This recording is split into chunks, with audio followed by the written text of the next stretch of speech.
పౌర్ణమి అనగానే ప్రతి సంవత్సరం బాబా టెంపుల్స్ అన్ని కూడా భక్తులతో కిటకిటలాడుతూ కనిపించేవి కదా. కానీ ఎందుకో ఈసారి ఆ పరిస్థితిలో కొంత మార్పు కనిపిస్తోంది. అసలు సాయిబాబా హిందూ దేవుడే కాదు, హిందూ ధర్మంతో ఆయనకి ఎలాంటి సంబంధం లేదు అని కొంతకాలంగా హిందుత్వవాదులు చేస్తున్న ప్రచారం ఈసారి గురు పౌర్ణమి వేడుకల మీద అంతో ఇంతో ప్రభావం చూపించినట్టుగానే అర్థమవుతోంది.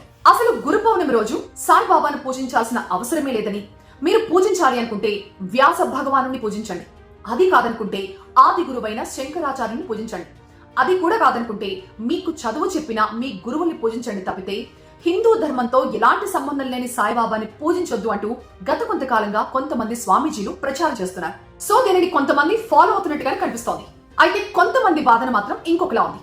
చెట్టు పుట్ట, రాయి రప్ప, చేమ గొడ్డు, ఇలా అన్నింటిలో కూడా భగవంతుని చూస్తారా హిందువులు? ఒక్క సాయిబాబాని మాత్రం ఎందుకు వదిలేయాలి? అయినా ఆయన మతంతో మాకు సంబంధం లేదు, ఆ విషయమే ఇప్పుడు అప్రస్తుతం, మేము సాయిబాబాను వదిలే ప్రసక్తే లేదు అంటూ మరికొంతమంది భక్తులు వాదిస్తున్నారు. మొత్తానికి ఈ గురు పౌర్ణమి సందర్భంగా గత కొన్నాళ్లుగా అసలు సాయిబాబా హిందూ దేవుడు అవునా కాదా అని జరుగుతున్న చర్చ మళ్లీ తెరపైకొచ్చింది.